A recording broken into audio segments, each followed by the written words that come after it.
Eu vou fazer algumas considerações sobre o primeiro livro de Samuel, livro que nós estamos fazendo a leitura diária. Então, para título de conhecimento, na Bíblia hebraica, no Antigo Testamento hebraico, 1º e 2º Samuel são um único livro. Esse livro foi escrito por Samuel, mas como nós vamos ver já no primeiro livro de Samuel, que o livro relata a morte de Samuel, então possivelmente parte do livro tenha sido escrito por Samuel e parte do livro seja escrito pelo profeta Natã e o profeta Gade. O livro vai compreender, 1 Samuel, 110 anos, que vai ser a transferência de tipo de governo. Havia juízes e Samuel vai ser o último juiz, e aí nós vamos entrar na monarquia com o primeiro rei, o rei Saul, e o livro vai culminar com a morte de Saul. Dentro da história vai ser ainda, nós vamos ver a unção de Davi dentro dessa história, mas ele vai ser a passagem, né, de uma teocracia, que era Deus governando, Deus sendo rei sobre Israel, e o povo pedindo a Samuel que se levantasse um rei humano e que Israel fosse igual às outras nações. Antes Israel era diferente de todas as nações por ter a Deus como seu rei, e ela queria ser igual às outras nações e ter um rei que pudesse pelejar e batalhar suas guerras. Então o primeiro livro vai ser uma transição de governo, de forma de governo, e vamos substituir os juízes pelo rei Saul. Nós temos no capítulo 1 a história de Samuel. Então Samuel vai ser da tribo de Levi, ele vai ser coatita, e o seu pai era Eucana, a sua mãe era estéril, e aqui nós temos um caso de poligamia. Eucana tinha 2 esposas, uma esposa tinha muitos filhos e Ana não tinha nenhum. E havia rivalidade, porque Eucana amava a esposa que não tinha filhos, e a outra a provocava e irritava por ter seus filhos. Então havia um problema dentro de casa, decorrente da poligamia que vivia Eucana. E aí nós vemos que eles vêm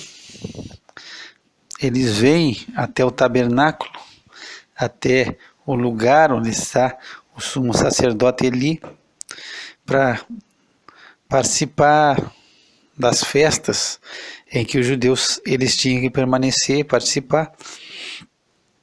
E aí nós vamos ver que ela pede ao Senhor um filho, e Deus ouve e responde, e Samuel ele vai ser consagrado ao Senhor. Então nós vemos uma oração fervorosa aqui no versículo 11, e é interessante se tu pegar, né, porque é uma lembrança, atentar, é lembrar e não se esquecer. E aí ela solicita um filho, e esse filho ele vai ser nazireu, ele não vai passar navalha sobre a sua cabeça, ele vai ser um nazireu.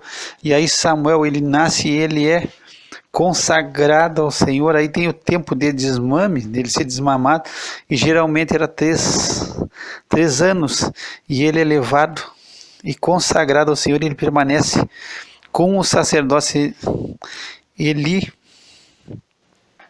servindo no tabernáculo, servindo em Siló. Aqui é interessante também que aparece a primeira vez que aparece a palavra o Senhor dos Exércitos. Na Bíblia é o primeiro momento que vai aparecer essa expressão. No capítulo 2 tem o cântico de Ana, e ela agradece a Deus. Se tu puder ler, é uma exaltação de Deus aos humildes, aos desprezados, aos famintos, aqueles que estão em condição de precariedade diante de outros que têm abundância. Tu vai ver que sempre é Deus exaltando o humilde. Deus é aquele que levanta o pobre do pó e do monturo exalta o necessitado e o faz assentar entre os príncipes do seu povo. Então, se tu analisar sempre o cântico, vai ser a olhada de Deus ao humilde, ao desprezado, ao quebrado, ao destruído, e Deus fazendo justiça por aqueles que são ridicularizados, que são escarnecidos, que estão passando por problema, e é uma forma de Deus estar vendo as coisas. Também no capítulo 2 nós temos os pecados dos filhos de Eli. Então Eli tinha 2 filhos, Ofni e Finéias, e eles procediam de uma maneira totalmente desagradável ao Senhor. Tanto que o Senhor, ele vem, repreende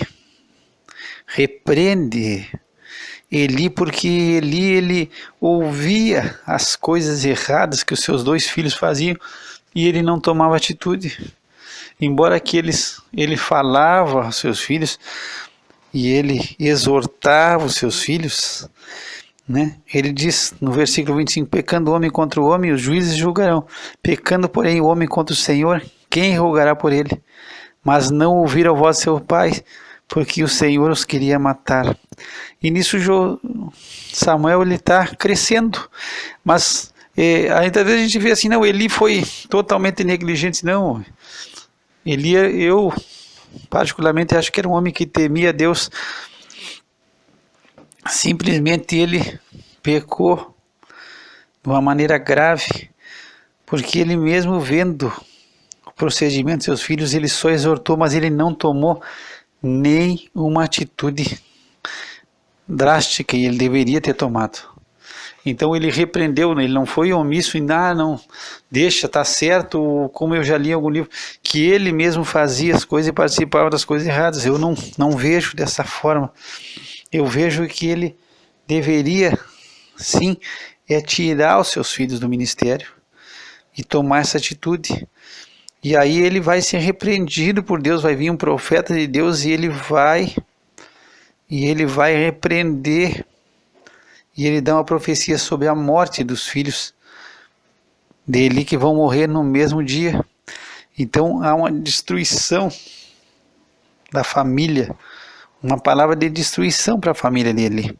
E ele não tomou providência com seus filhos, e agora os seus filhos já são adultos. E muitas vezes, quando nós não disciplinamos os filhos, quando são pequenos, depois de grande não vai ter mais solução. E é difícil porque nós somos pais falhos.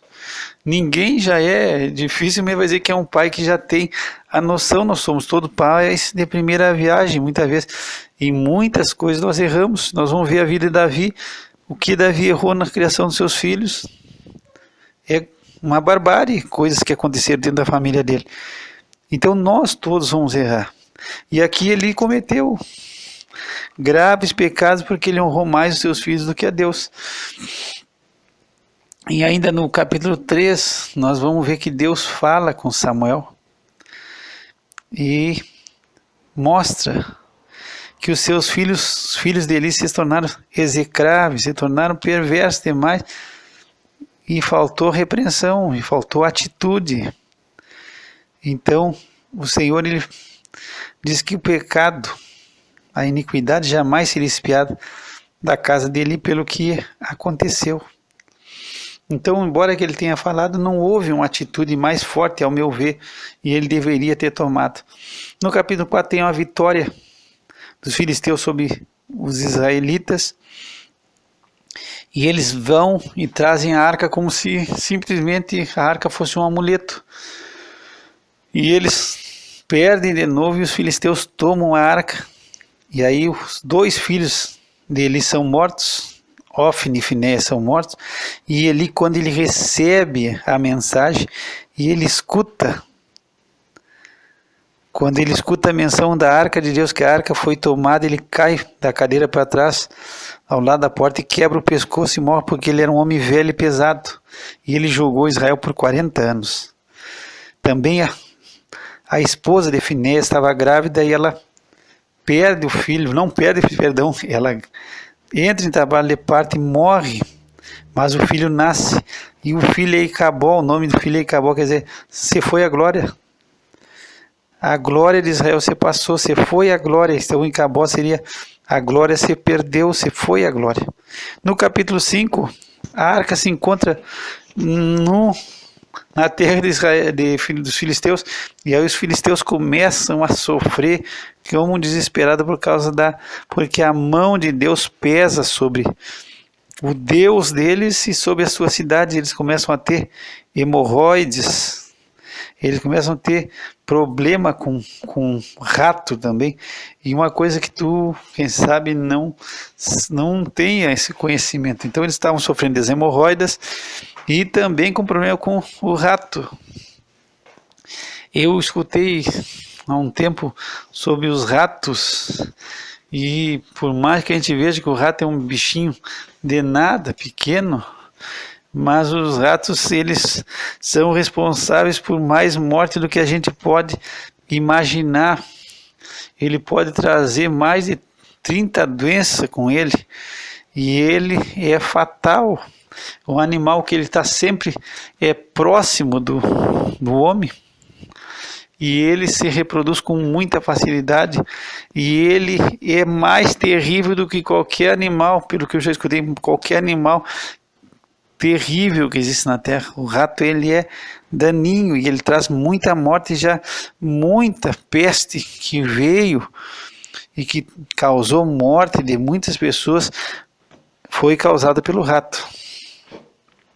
Então existe esse problema, e começa a mão pesar, a mão de Deus pesa sobre os filisteus.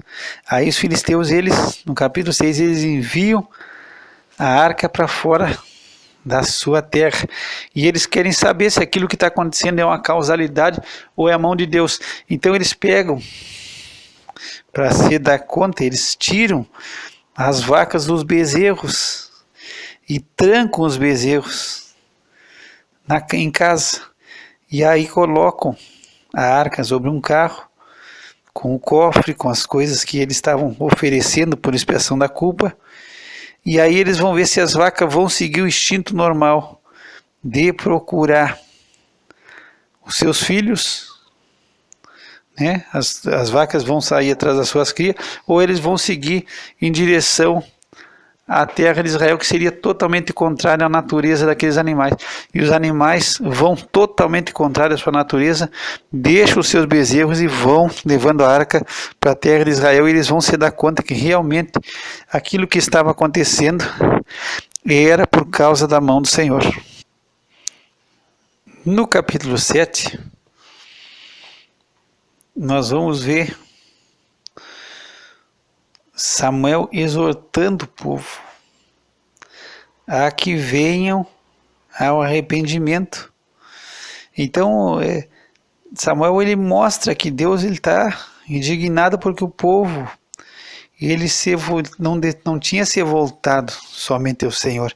Agora, se eles servissem só ao Senhor, o Senhor ia livrar eles das mãos dos filisteus, e eles tinham que tirar do meio deles os deuses estranhos e os astarotes, e preparar o coração para servir ao Senhor. A arca ficou muitos dias em Kiriat Jearim. A arca ficou lá porque os de Bet-Semes, eles tinham, por curiosidade, por desobediência, eles foram olhar para dentro da arca, e o Senhor feriu, diz aqui, 50.070 homens. E aí o povo se entristeceu, e a arca vem para Kiriat Jearim. No 7 também, o Senhor ajuda, o Ebenezer, até aqui nos ajudou o Senhor, é Ebenezer a palavra, e os filisteus são derrotados diante do povo de Israel pela intercessão de Samuel. No capítulo 8, os filhos de Samuel vão mostrar que os filhos de Samuel não andam no mesmo caminho deles. Ele tem 2 filhos, e ele coloca esses filhos como juízes, e os anciãos vejam que eles não têm o mesmo procedimento, porque eles se inclinam à avareza, aceitam o suborno e pervertem o juízo. Então eles não têm o mesmo comportamento de Samuel. Aí nós vamos ver como é interessante, os filhos de Eli não tinham um bom comportamento, e agora também os filhos de Samuel não têm um comportamento digno. E aí o povo de Israel pede um rei. E aí o Senhor mostra que eles não estão rejeitando a Samuel, eles estão rejeitando o Senhor para que o Senhor não reinasse sobre eles, e eles querem ser um povo igual às outras nações. No 9, vai ter o encontro de Saul com Samuel. Saul, ele sai a procurar uns jumentos do seu pai que haviam se perdido, e ele tem um encontro com Samuel porque Deus diz que vai mandar Saul até ele. E aí Saul, ele é, no capítulo 10, ele é ungido como rei sobre Israel. Então, ele é ungido, né? Ele tem um encontro com Saul, tem um encontro com Samuel, e ele vai ser o primeiro rei sobre o povo de Israel. No capítulo 11 tem um problema com os amonitas, porque o rei Naás, amonita, ele sitia Jabes de Gileade, e aí Saul vem em socorro e derrota totalmente os amonitas. No capítulo 12, nós temos Samuel resignando sobre o seu cargo, e ele mostra que em nada jamais ele defraudou, oprimiu, nem recebeu suborno da mão de ninguém. E o Senhor é testemunha. E o reino é confirmado nas mãos de Saul. Também é interessante no capítulo 12 que Samuel disse: olha, longe de mim que eu peque contra o Senhor, deixando de orar por vós. Antes vos ensinarei o caminho bom e reto. Então é interessante que ele diz: olha, eu jamais vou pecar com o Senhor deixando de orar por vocês. Ele vai estar sempre orando por esse povo. No capítulo 13, os israelitas, eles vencem os filisteus.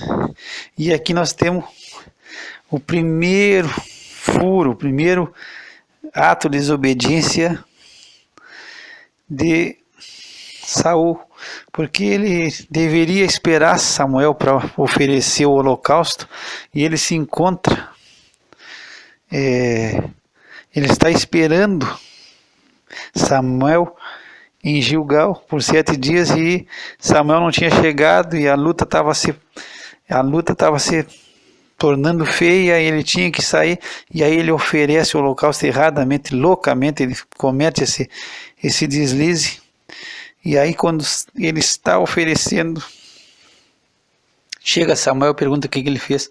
E aí ele se explica: não, os filisteus, o povo estava se espalhando, eu estou ficando sozinho, tu não veio, e os filisteus já tinham se ajuntado em Miquimás, eu tinha que orar, então me obriguei a fazer o holocausto. E aí, já dali, Deus viu a desobediência, e Deus se desagrada, e Deus está buscando outro homem para que venha a governar e ser rei sobre Israel, um homem segundo o coração de Deus. Então, nós temos o primeiro ato de desobediência de Saul, porque oferecer o holocausto era algo que estava reservado somente ao sacerdote. O homem não poderia fazer isso, e ele comete essa loucura. E quando ele é confrontado, mesmo assim, ele coloca a culpa em Samuel, porque ele diz: olha, tu não vinha, eu tinha que orar, então não é culpa minha, a culpa é tua. No capítulo 14, Jonas, filho de Saul, ele tem uma grande vitória sobre os filisteus, e aqui nós temos uma situação também de voto de Saul, que Saul proíbe todo o povo de comer, até que ele tenha vingança sobre os seus inimigos. E Jonatas não está quando ele faz esse voto, e não sabe. E ele estende a ponta da vara que tinha na mão e molha num favo de mel que ele encontra. E aí, quando ele come, ele se aclara os olhos, porque o povo estava com fome. Mas ninguém se animava a comer nada por causa do voto que havia feito e a conjuração que Saul tinha feito o povo fazer. No final, a gente vê as loucuras que Saul comete, que ele diz: olha, vamos consultar o Senhor, e nós vamos colocar o povo num lado, eu e Jonas no outro, e mesmo que fosse Jonas, se Jonatas errou, ele vai morrer. E aí cai a sorte em Jonas, e Jonas diz: olha, o que eu fiz? Eu fiz errado, eu comi o mel, mas não podia, isso aí que tu fez, explica para o pai, que o pai estava errado. eu devo morrer por causa disso, porque eu comi um pouco de mel. E aí, Saul já está diferente, ele diz, tu vai morrer. E ele olha assim, me faça Deus outro tanto que com certeza tu morrerá. Aí o povo salva Jonas, por dizer, olha, vai morrer Jonas que fez, Deus através dele fez esse grande livramento, e aí o povo sustenta e livra Jonas para que ele não venha a morrer. No 15, Deus fala com Samuel, manda que Saul venha matar, a exterminar os amalequitas. E aqui de novo, Saul já, e era para exterminar com tudo, não era para salvar nada. Gado, povo, pessoa. E aí Saul e o povo, eles poupam o melhor das ovelhas, das vacas, dos cordeiros, o melhor que havia, eles não mataram, e o rei também, o rei Agag, eles não matam. E aqui interessante também no 15:12, tu vê que depois da vitória, Saul ele vem, ele chega ao Carmelo e ele levanta para si uma coluna. E aí depois ele volta e passa a Gilgal. Quando ele faz uma coluna, essa coluna não é para a glória de Deus, ele faz uma coluna para si mesmo, ele se elege para si, ele é um vencedor, ele volta com o rei fazendo um festival militar, o rei está nas mãos dele, ele teve vitória, então ele faz uma coluna para si mesmo. E ele mostra um caráter de narcisismo, aquele que se ama a si mesmo, ele quer a exaltação a si mesmo, se ama a si próprio. E aí ele caiu em desobediência. Mas mesmo assim, quando ele é confrontado, por que ele salvou ovelhas e coisas, não, foi o povo, ele vai dizer, não, o povo que trouxe, ele não, em nenhum momento ele vai sempre levando, não, esse é o povo, tu vê o povo pediu, o povo não deu ouvido à voz do povo, em nenhum momento ele assume o seu pecado. E aí, Deus faz uma declaração importante aqui. A gente muitas vezes escuta na igreja, não, tem que fazer sacrifício, mas no 22, Samuel diz assim, tem porventura o Senhor tanto prazer em holocausto e sacrifício, como quem se obedeça à palavra do Senhor? Eis que obedecer é melhor que sacrificar, e o atender é melhor do que a gordura de carneiros. Então, ele se rebelou, ele disse, não, o povo fez isso, mas é para oferecer ao Senhor teu Deus. Aí Samuel disse, não, tu tem que obedecer é muito melhor que sacrificar. No 16, nós vamos ver Davi sendo ungido como rei, e já começa um espírito maligno a atormentar a Saul. E aí é chamado Davi para que toque a harpa, para que quando o espírito venha a incomodar Saul, Davi tocando a sua harpa, ele possa se sentir melhor. E aí Davi acha graça diante de Saul, Saul ama muito e o faz seu pajem de armas. No capítulo 17 nós temos mais uma luta entre os filisteus e os israelitas, e aí vai surgir o gigante Golias, um gigante de mais ou menos 3 metros, que ele afrontava o exército de Israel e ninguém se animava a sair em luta com ele. O pai de Davi manda Davi lá ver os seus irmãos, lá no campo de batalha, e Davi se dispõe, quando ele escuta o insulto do gigante, ele tomado pelo Espírito de Deus, ele vai e se oferece para lutar contra Golias. E todos acham que ele não tem condição, porque ele é um jovem ainda, ele é um moço, e ele não tem experiência nenhuma de guerra, e Golias era um guerreiro desde a sua mocidade. Mas mesmo assim ele se coloca à frente, e ele simplesmente ele pega as suas ferramentas de pastor, e ele vai em frente e mata Golias, porque ele diz que do Senhor é a guerra, e que Deus vai entregar o gigante na sua mão. No 18 nós temos a amizade de Jonatas e Davi, e diz que a alma de Jonas se ligou à alma de Davi, e Jonatas o amou como a sua própria alma, e eles saem e fazem uma grande amizade. Davi, ele se é constituído na guerra, ele ocupa uma posição de liderança nas futuras guerras, e ele causa muita inveja a Saul, porque as mulheres de Israel cantam que Davi feriu, Saul tinha ferido milhares e Davi seus 10 milhares. E aí isso tá aos invejas, Saul já tá, ele é um cara, um ser humano esquizofrênico, ele é amante de si mesmo, ele só quer exaltação e ele não aceita. E aí aparece a famosa lança de Saul, e com a lança ele começa a tentar matar a Davi. Também tem o casamento de Davi com a filha de Saul. No 19, Jonatas revela a Davi o ciúme de seu pai, e Saul já começa a querer que Davi seja morto. A filha de Davi, a filha de Saul, salva também Davi no capítulo 19 de ser morto, ajuda ele a fugir. No capítulo 20 nós temos o encontro de Jonatas e de Davi e da aliança que existe entre os dois. Eles faziam aliança, e eles têm amizade um com o outro.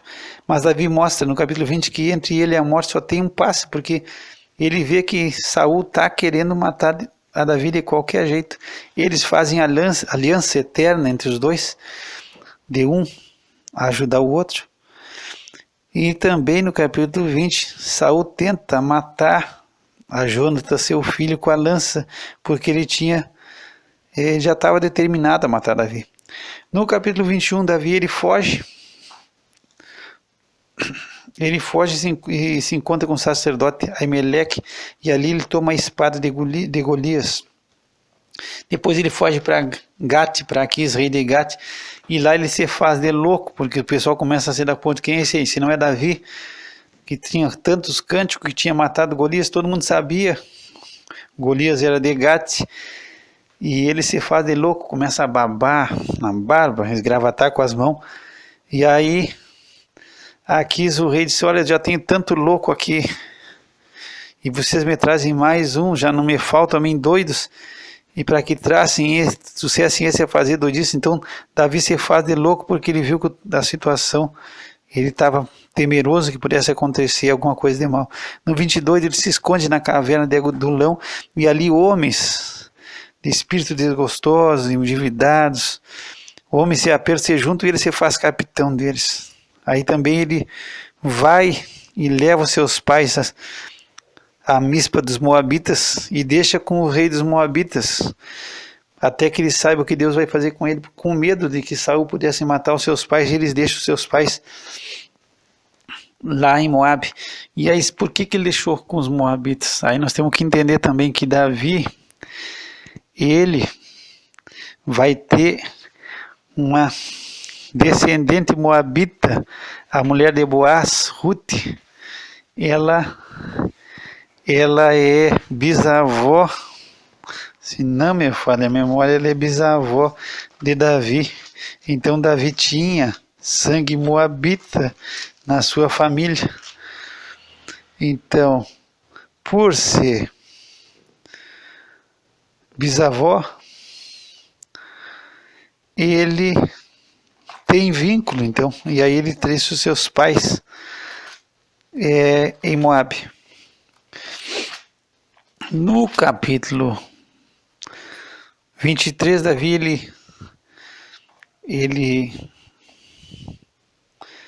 livra a cidade de Keila dos filisteus, e ele começa a ser perseguido ferozmente por Saul. E Saul buscou todos os dias da sua vida e foi inimigo de Davi, mas Deus nunca entregou nas suas mãos. E várias vezes, tu vai ver no capítulo 24, que Davi corta a orla do manto de Saul, porque ele estava escondido numa caverna, e Saul ele vai nessa caverna para fazer suas necessidades fisiológicas. E aí Davi corta o manto, podia ter matado, não matou. E ele fala uma palavra poderosa no versículo 15, diz assim: o Senhor será juiz, e julgará entre mim e te verá, e advogará a minha causa e me defenderá das suas mãos. Então, Davi poderia ter matado, mas Davi tinha amor a Saul, por incrível que pareça. Ele amava Saul, mesmo sendo Saul seu inimigo. E Davi jamais estendeu a mão sobre Saul. No 25 nós temos a morte de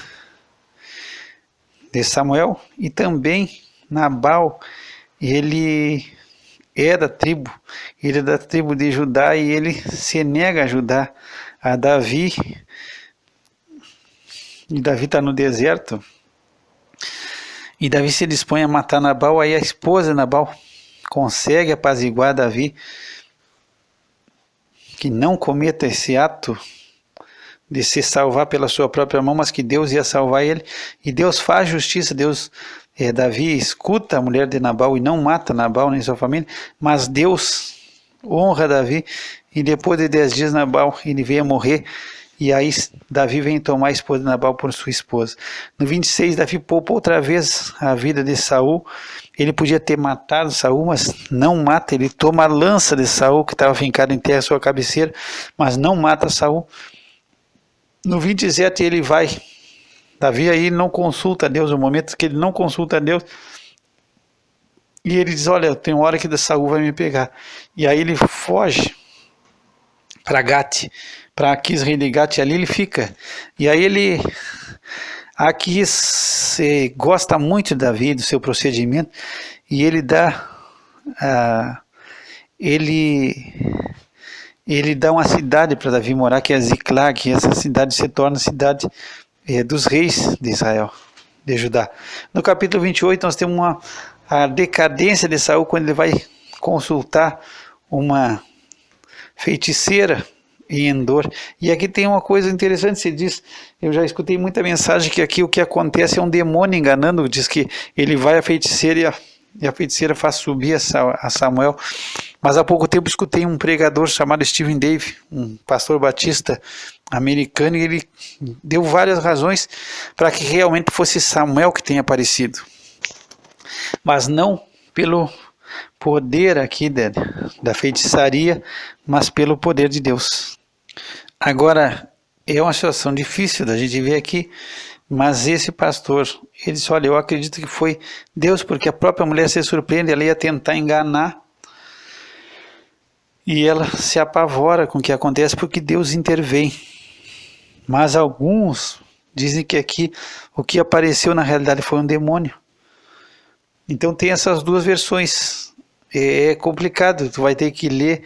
Eu já escutando, sempre eu achei que fosse algo demoníaco, mas escutando esse pastor me fez muito pensar, porque várias vezes aqui o autor diz que Samuel disse a Saul.